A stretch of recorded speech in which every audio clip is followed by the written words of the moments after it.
That's a group that advises businesses in the leisure industry, and she joins me from New York. Gilda, great to have you. Thank you. Likewise.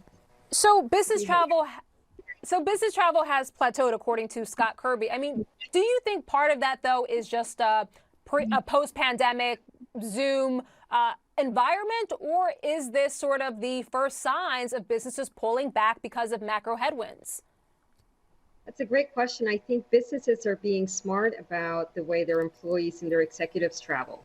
So, of course, there's no substitute for in-person meetings when it has to do with B2C or B2B.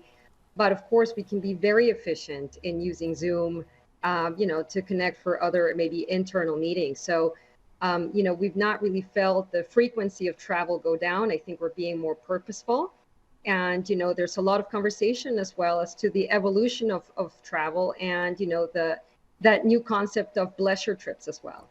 Okay. How about hotels? How's the hotel industry doing? I mean, are we back to pre-pandemic levels there? We're almost back to pre-pandemic levels in the hotel industry. I would say the sector that has grown the fastest is leisure. And now we're starting to see that recovery of business travel and group demand.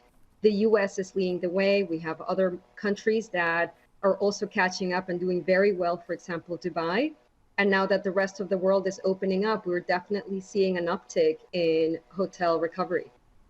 So if the U.S. is leading the way, what would you say is the biggest drag right now? Where are you seeing sort of the weakest demand? Well, we all want business travel to come back, but I think, the trends that we're seeing, they're all quite promising. In your opening statement, in terms of the overall macroeconomic environment, obviously that's the biggest headwind that we have right now that we're all watching very carefully to see how disposable income is going to be affected and how corporations are going to be managing their travel budgets going forward.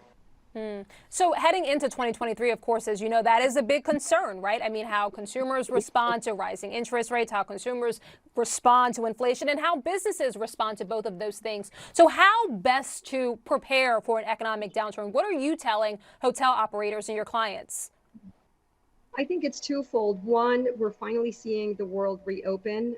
We heard signs of China obviously reopening starting last week, so that's very encouraging. That's the world's second biggest economy, which has in essence been shut down since the pandemic.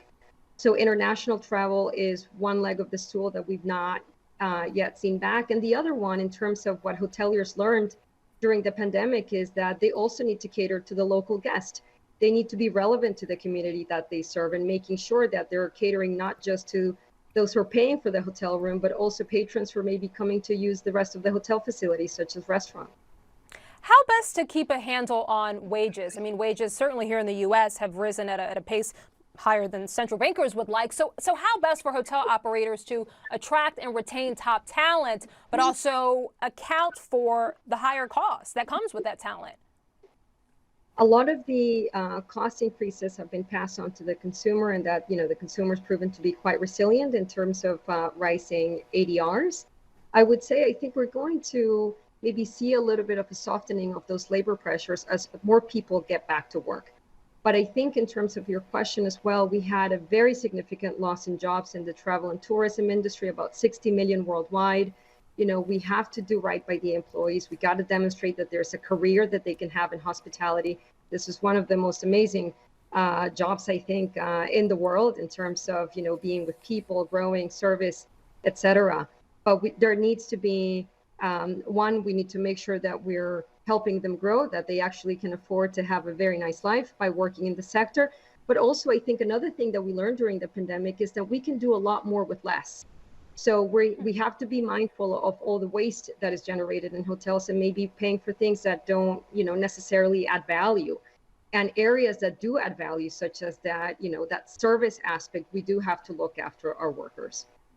It's an interesting point. How serious of a threat do you think players like Airbnb are for more traditional hotel operators?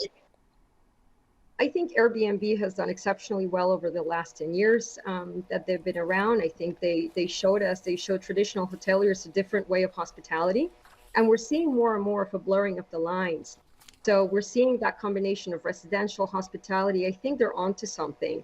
Now they're offering a product that is quite distinct to the traditional hotel industry, I'm not sure, what their growth looks like going forward, and to the extent that we go into an economic recession. But I think what they have done for the industry overall, it's forced us to up our game and to innovate. Innovation is always good. Gilda Perez-Alvarado, thank you.